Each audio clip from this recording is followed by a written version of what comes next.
नमस्कार दोस्तों। भारतीय राज्य व्यवस्था की सीरीज़ में अपन टॉपिक पढ़ रहे थे मूल अधिकार। एक बार थोड़ा सा रिवाइज कर लेते हैं। मौलिक अधिकार के संबंध में मैंने आपको बताया था कि मौलिक अधिकार ऐसे अधिकार कहलाते हैं जिसको संविधान के द्वारा गारंटी दी जाती है, और गारंटी के लिए जो हिंदी में शब्द आता है वो बताया था प्रत्याभूत। गारंटी दी जाती है तो भारतीय संविधान में अनुच्छेद 32 के तहत अपन डायरेक्ट अपील कर सकते हैं मौलिक अधिकारों का हनन होने पर सुप्रीम कोर्ट में, और मौलिक अधिकारों का हनन होने पर हाई कोर्ट में भी डायरेक्ट अपील की जा सकती है। ये आर्टिकल है 226। मौलिक अधिकार भारतीय संविधान में यूएसए से लिए अपन ने। मूल संविधान में 7 मौलिक अधिकार थे, लेकिन एक मौलिक अधिकार जो अनुच्छेद 19(1)(च) में और अनुच्छेद 31 में था, संपत्ति के अधिकार को यहाँ से हटा करके 44वें संविधान संशोधन द्वारा एक कानूनी अधिकार बना दिया और अनुच्छेद 300 क तथा भाग 12 में इसको शामिल कर लिया। तो वर्तमान में अधिकारों की संख्या 6 है। एक अधिकार अपन ने पढ़ा समानता का अधिकार, समता का अधिकार अनुच्छेद 14 से अनुच्छेद 18 तक, स्वतंत्रता का अधिकार अनुच्छेद 19 से अनुच्छेद 22 तक, और आज अपन देखेंगे शोषण के विरुद्ध अधिकार। शोषण के विरुद्ध अधिकार अनुच्छेद 23 और अनुच्छेद 24 में है। अनुच्छेद 23 में है मानव के दुर्व्यापार एवं बलात् श्रम का निषेध, यानी मनुष्य का व्यापार नहीं किया जा सकता है, और बलात् श्रम का प्रतिषेध, बलपूर्वक किसी से कोई भी कार्य नहीं करवाया जा सकता है। इसके तहत भारत में दास प्रथा, वेश्यावृत्ति, देवदासी प्रथा को प्रतिबंधित किया गया है। बलात् श्रम के प्रतिषेध के तहत बंधुआ मजदूरी और बेगार प्रथा को भी प्रतिबंधित किया गया है। ये अलग से पूछता है बेगार प्रथा। और बलात् श्रम प्रतिषेध में बंधुआ मजदूरी यानी दास बना करके, गुलाम बना करके कार्य नहीं करवाया जा सकता है, लेकिन युद्ध के समय सरकार किसी की भी सेवा ले सकती है अपवाद के तौर पर। तो अनुच्छेद 23 की लैंग्वेज कुछ इस तरीके से हो जाती है। अगर इसको अपन देखें तो इसकी लैंग्वेज बनती है कि प्रत्येक व्यक्ति कोई भी कार्य को करने और न करने के लिए स्वतंत्र है, यानी वह चाहे उस कार्य को कर सकता है और न चाहे उस कार्य को नहीं करेगा। यानी प्रत्येक व्यक्ति किसी कार्य को करने और न करने के लिए स्वतंत्र है, और किए गए कार्य के बदले में पूर्ण पारिश्रमिक पाने का हकदार है। वेतन पाने का हकदार है, पूर्ण पारिश्रमिक पाने का हकदार है। यदि पारिश्रमिक नहीं मिलेगा तो वो क्या हो जाएगी? बेगार हो जाएगी। फिर आगे चलते हैं अनुच्छेद 24। अनुच्छेद 24 में है 14 वर्ष से कम उम्र के बच्चों से कारखाने और खदानों में कार्य नहीं करवाया जाएगा। इस पर रोक लगाता है अनुच्छेद 24 कि 14 वर्ष से कम उम्र के बच्चों से कारखाने और खतरनाक उद्योगों में कार्य नहीं कराया जा सकता है। वर्तमान में 14 वर्ष के बच्चों को किसी भी प्रकार के कार्य नियोजन में नहीं लगाया जा सकता है, लेकिन वह घरेलू व्यवसाय में माता पिता की सहायता कर सकता है। देखिए, ये दोनों अनुच्छेद क्या है? पूर्ण अनुच्छेद है, निरपेक्ष अनुच्छेद है। इसका मतलब यह है, ऐसे अनुच्छेद निरपेक्ष अनुच्छेद कहलाते हैं जो स्वतः लागू नहीं हुए। इन मौलिक अधिकारों को लागू करने के लिए संसद द्वारा कानून बनाया गया। एक अनुच्छेद देखा था अपने 17 कि ये पूर्ण अनुच्छेद है, कहने का मतलब निरपेक्ष है। इसे लागू करने के लिए कानून बनाया जाएगा, स्वतः लागू नहीं होगा। कानून बनाने का काम विधायिका का है। तो यहाँ पर अनुच्छेद 23 के लिए कानून बनाया, जैसे मानव दुर्व्यापार अधिनियम 1957 में आया, और अनुच्छेद 24 को लागू करने के लिए बाल श्रम निषेध अधिनियम आया 1986। बाल श्रम निषेध अधिनियम जो 1986 में आया, इसमें संशोधन किया गया 2016 में और नया कानून बन गया। इसमें क्या क्या संशोधन है? 2 संशोधन बताता हूँ आपको। एक तो इसमें कहा गया, जैसे अपन ने पढ़ा कि 14 वर्ष से कम उम्र के बच्चे किसी भी प्रकार के कार्य नहीं कर सकते हैं, लेकिन 2 कार्य कर सकते हैं। एक तो माता पिता का यदि कोई घरेलू व्यवसाय है तो उसमें हाथ बटा सकते हैं। दूसरा, ऐसे कार्य भी बच्चे कर सकते हैं 14 वर्ष से कम उम्र के जिनका कोई कौशल विकास होने की संभावना हो। जैसे अपन टेलीविज़न में देखते हैं कि किसी प्रोग्राम के अंदर छोटे छोटे बच्चे आते हैं, मूवीज़ में छोटे छोटे बच्चे आते हैं जिनकी आयु 14 वर्ष से कम उम्र की होती है, या एडवर्टाइज में आते हैं, सीरियल्स में आते हैं, या रियलिटी शोज होते हैं उसमें भी आते हैं। तो इसका मतलब है कि वो ऐसे कार्य कर रहे हैं जिससे उनका कौशल विकास हो रहा है। और घरेलू कार्य यदि माता पिता करवा रहे हैं बशर्ते करा सकते हैं, कोई इश्यू नहीं है, लेकिन उन्हें अनुच्छेद 51 के तहत 11वां कर्तव्य है माता पिता का कि वे उस बच्चे को प्राथमिक और अनिवार्य शिक्षा दिलाएंगे, वो दिलानी पड़ेगी। बिना शिक्षा के आप मतलब स्कूल नहीं भेज रहे हो, काम करवा रहे हो, ऐसा नहीं करवाया जा सकता है। ये अनुच्छेद 23 और 24 है, शोषण के विरुद्ध अधिकार है। आगे चलते हैं अपन धार्मिक स्वतंत्रता का अधिकार। धार्मिक स्वतंत्रता की अपन बात करें तो इसमें 3 शब्द हैं कि प्रत्येक व्यक्ति, देश के अंदर जो भी व्यक्ति हैं, उसे अंतःकरण की स्वतंत्रता है। किसी भी धर्म को मान सकता है, उसके अनुसार आचरण कर सकता है और उस धर्म का प्रचार करने के लिए वह पूर्ण रूप से स्वतंत्र है। लेकिन उस धर्म का प्रचार प्रसार या मानना या उसके अनुसार आचरण करना नैतिकता में आना चाहिए, स्वास्थ्य और लोक व्यवस्था उससे खंडित न हो। तो देखिए 3 शब्द हैं, वो सीक्वेंस ही है। पहले अंतःकरण की स्वतंत्रता, अंतरात्मा मानेगी कि किसी धर्म को मानना है या नहीं मानना है। फिर बात आएगी धर्म को मानने की स्वतंत्रता, पहले धर्म को मानेगा, मानने के अनुसार आचरण करेगा कि भाई मेरे को सिख धर्म अच्छा लगता है, मैं पगड़ी पहनूंगा, केस रखूँगा, या हिंदू धर्म अच्छा लगता है, मैं शिखा रखूँगा, या मुस्लिम धर्म अच्छा लगता है। तो किसी भी धर्म को मानेगा, उसके अनुसार आचरण, और उसके अनुसार जब उसने आचरण किया तो उसका प्रचार। तो एक सीक्वेंस में है, याद कीजिए आराम से। पहले माना जाएगा, मानने के बाद में व्यक्ति उसके अनुसार आचरण करता है और फिर उसको अच्छा लगता है तो उसका प्रचार भी कर सकता है। आर्टिकल 26, धार्मिक संस्थाओं की स्थापना करना और कार्यक्रमों का आयोजन करना और इन कार्यों का प्रबंधन करना। प्रत्येक व्यक्ति को ये स्वतंत्रता है कि वह अपने धार्मिक संस्थाओं की स्थापना कर सकता है, मंदिर, मस्जिद, गुरुद्वारे बना सकता है, कार्यक्रमों का आयोजन भी कर सकता है और इन कार्यों का मैनेजमेंट भी देख सकता है। 27 है, किसी विशेष धर्म के अभिवृद्धि के लिए राज्य करों का एकत्रण नहीं करेगा। किसी एक धर्म के उत्थान के लिए टैक्स इकट्ठा नहीं करेगा, टैक्स के पैसे का प्रयोग किसी भी धर्म के उत्थान में नहीं लगाएगा। आर्टिकल 28, शिक्षण संस्थाओं में धार्मिक उपासना में उपस्थित होने के बारे में स्वतंत्रता। शिक्षण संस्थाओं में धार्मिक शिक्षा, धार्मिक उपासना में व्यक्ति जाने या न जाने के लिए, उपस्थित होने या न होने के लिए पूर्ण रूप से स्वतंत्र है। राज्य निधि से पूर्णतः पोषित संस्था में कोई धार्मिक शिक्षा नहीं दी जाएगी। निजी संस्थाओं में भी धार्मिक शिक्षा दी जा सकती है, लेकिन इसमें उपस्थित होने के लिए किसी को बाध्य नहीं किया जा सकता है।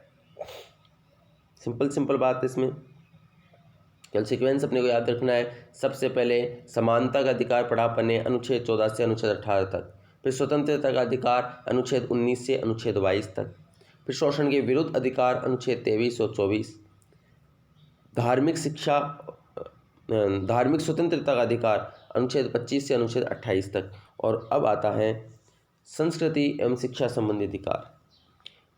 देखिए इसमें कहा गया है कि अल्पसंख्यक वर्गों के हितों का संरक्षण के लिए है ये दोनों अधिनियम, लेकिन न्यायालय ने कहा है कि ऐसा नहीं है कि यह अनुच्छेद जो 29 है ये केवल अल्पसंख्यकों के लिए ही है। शिक्षा और संस्कृति का संरक्षण करने का अधिकार सबको है। यानी अनुच्छेद 29 में कहा गया है कि प्रत्येक व्यक्ति, प्रत्येक नागरिक भारत का अपनी भाषा, लिपि और संस्कृति का संरक्षण करने के लिए पूर्ण रूप से स्वतंत्र है।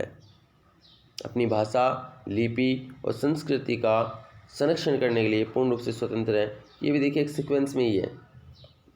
भाषा उसे कहा जाता है जिसकी अपनी कोई लिपि होती है, जिसकी कोई लिपि नहीं होती है उसको भाषा नहीं कहा जाता है।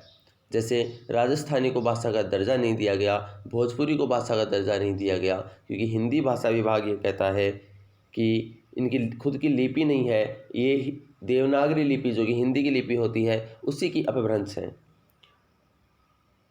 इसमें क्या लिखा है, भारत के राज्य क्षेत्र में रहने वाले नागरिकों को अपनी भाषा, लिपि और संस्कृति को बनाए रखने का अधिकार है।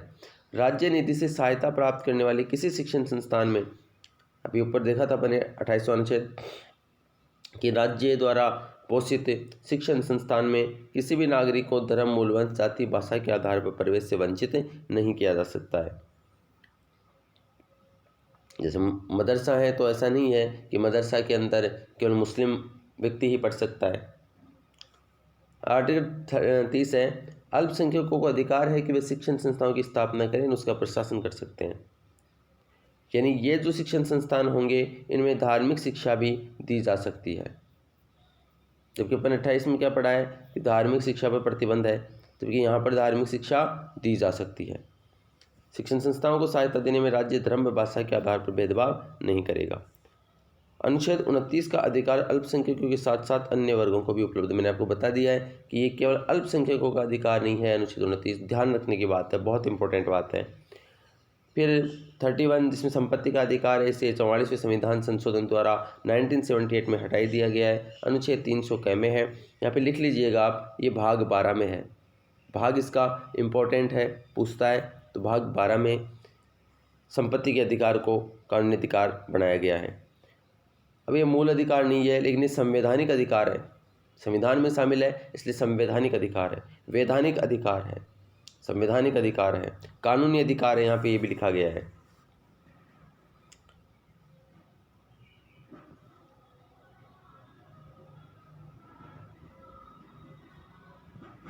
फिर आइए अनुच्छेद 32, 6वां मौलिक अधिकार, बहुत इंपॉर्टेंट, संवैधानिक उपचारों का अधिकार।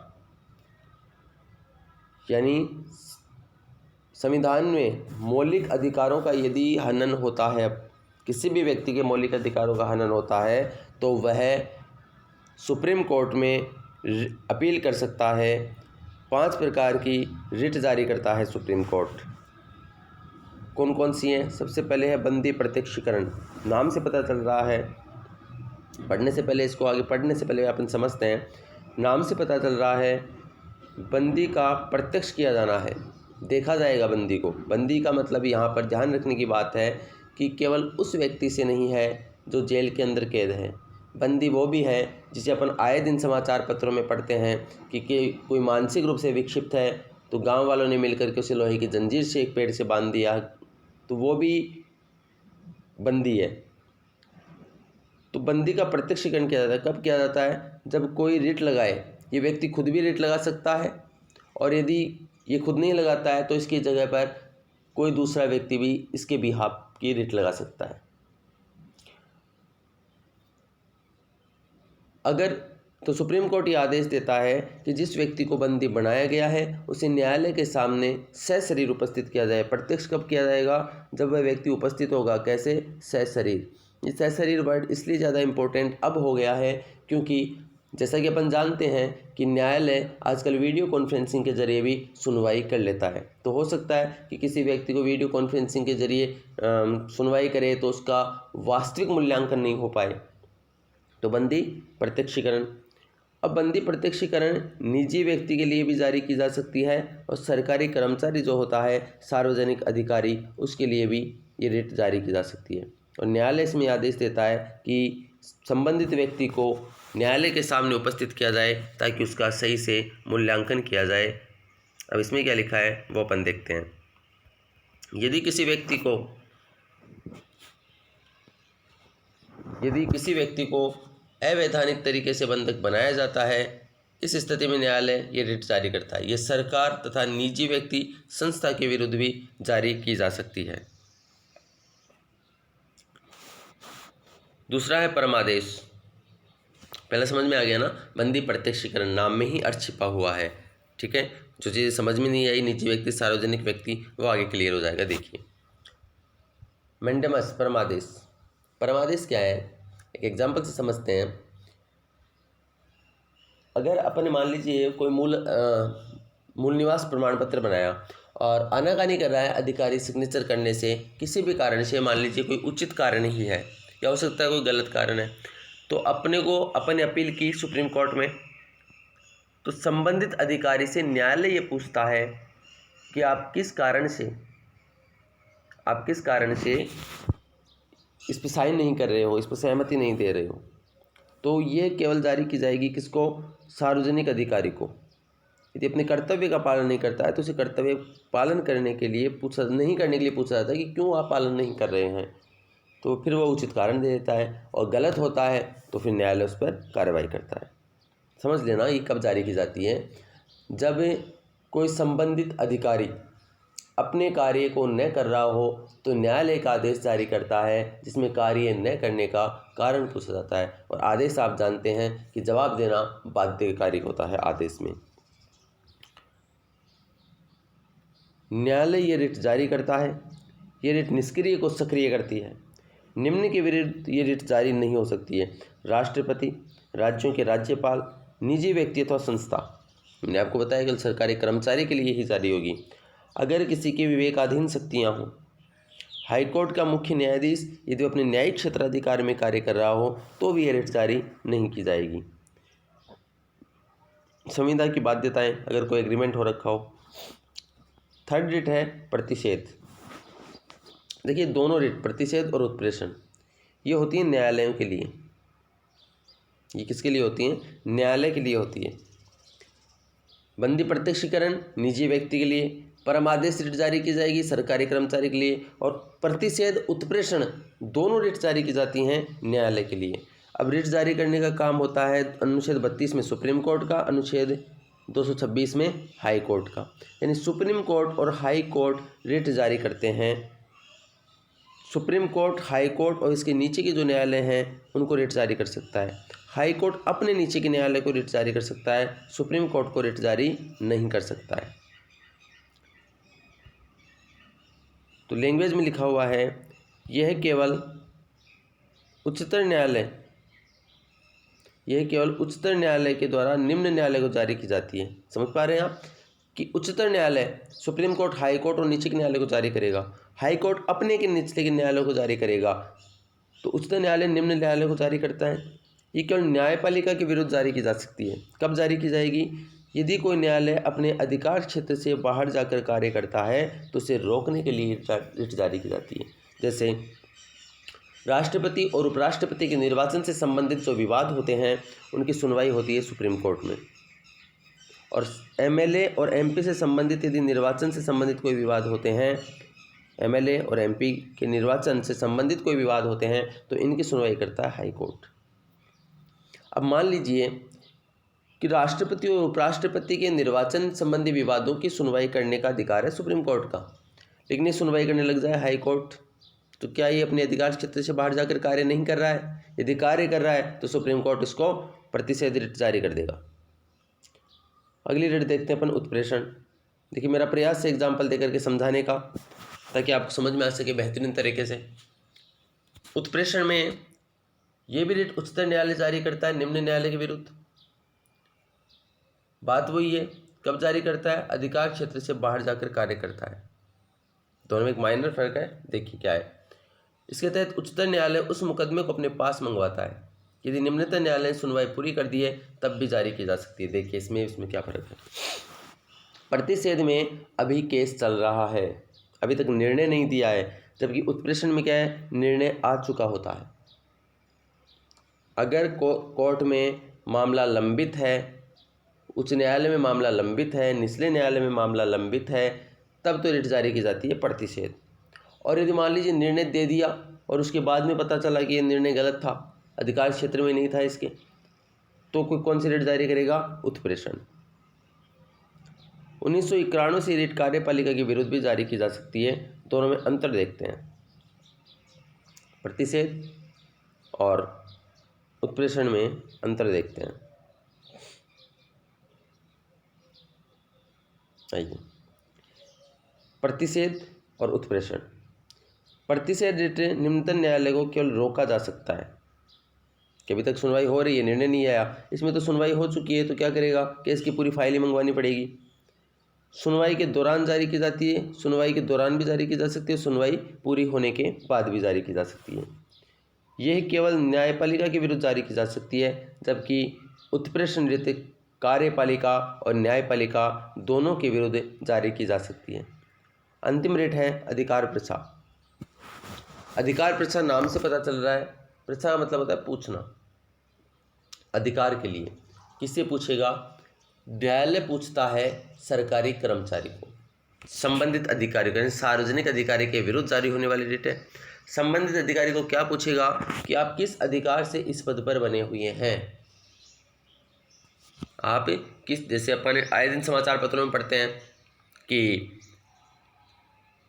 किसी के पास में डिग्री नहीं है और वो नौकरी कर रहा है, वो बीएड की डिग्री नहीं है, टीचर बन करके बैठ गया फर्जीवाड़े तरीके से, या और भी कोई कारण हो सकता है कि कोई अपना कार्य नहीं कर रहा हो टाइम पर, तो न्यायालय पूछ सकता है कि जब आप काम नहीं कर रहे हो तो किस अधिकार से इस पद पर हो।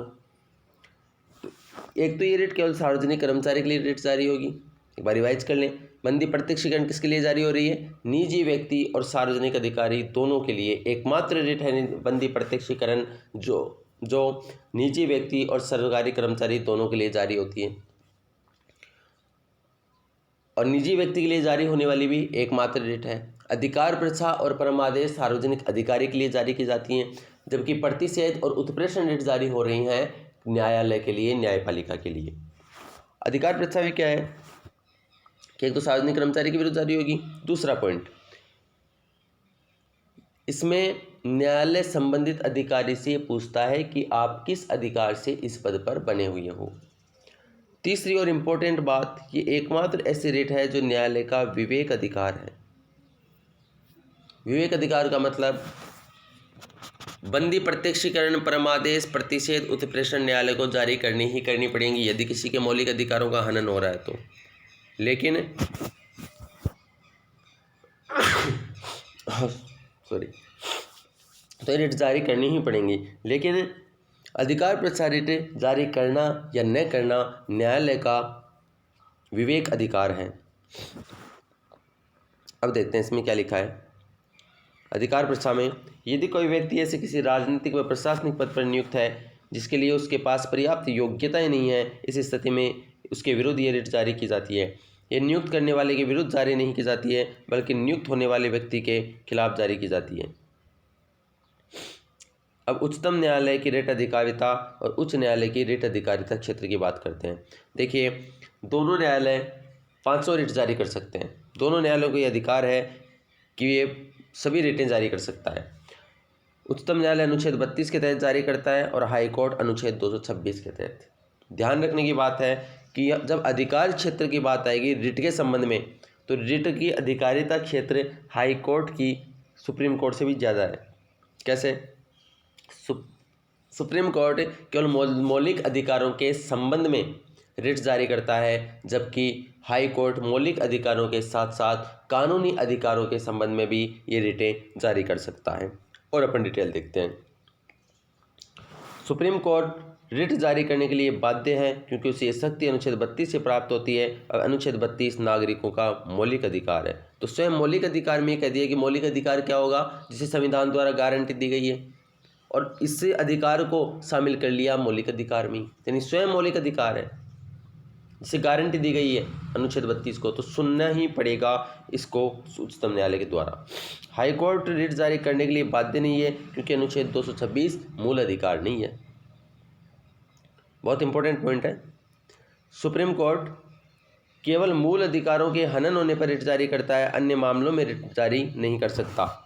जबकि हाई कोर्ट मूल अधिकारों में हनन के साथ साथ अन्य मामलों में भी रिट जारी कर सकता है। ये बात बता दिया मैंने। इसीलिए क्वेश्चन आता है, स्टेटमेंट आता है कि सुप्रीम कोर्ट की मौलिक अधिकारों में रिट जारी करने के संबंध में, मौलिक अधिकारों के संबंध में सुप्रीम कोर्ट से ज़्यादा अधिकार क्षेत्र है हाई कोर्ट का। राष्ट्रीय आपातकाल के दौरान आर्टिकल 32 को निलंबित किया जा सकता है। ऐसी स्थिति में सुप्रीम कोर्ट रिट जारी नहीं कर सकता है। निलंबित किया जा सकता है जब राष्ट्रीय आपातकाल लगता है। शब्द को देखना, मौलिक अधिकार आपातकाल में हटते नहीं हैं बल्कि केवल निलंबित होते हैं। और एक कथन आता है कि कथन सही है या गलत, कि मौलिक अधिकारों का आपातकाल में निलंबन मौलिक अधिकार आपातकाल में हट जाते हैं और अपने को वो सही लगता है, जबकि सही नहीं होता है। हटते नहीं हैं, क्या होते हैं? निलंबित, यानी बने हुए हैं। हटने का मतलब होता है कि हट ही गए हैं, संविधान में ही नहीं है। जबकि यहाँ पे राष्ट्रीय आपातकाल के दौरान आर्टिकल 226 को निलंबित नहीं किया जा सकता, इसलिए इसकी रिट अधिकारिता बनी रहती है। उपयुक्त तथ्यों से स्पष्ट होता है कि सुप्रीम कोर्ट की तुलना में हाई कोर्ट की रिट अधिकारिता अधिक होती है। ये अपने मौलिक अधिकार थे। अनुच्छेद 33, 34, 35 मार्शल लॉ से संबंधित है, सैन्य अधिकारों से संबंधित है। उनके ऊपर अगले वीडियो में चर्चा करेंगे। तो मौलिक अधिकारों के संबंध में 6 मौलिक अधिकार कंप्लीट हैं। थैंक्स।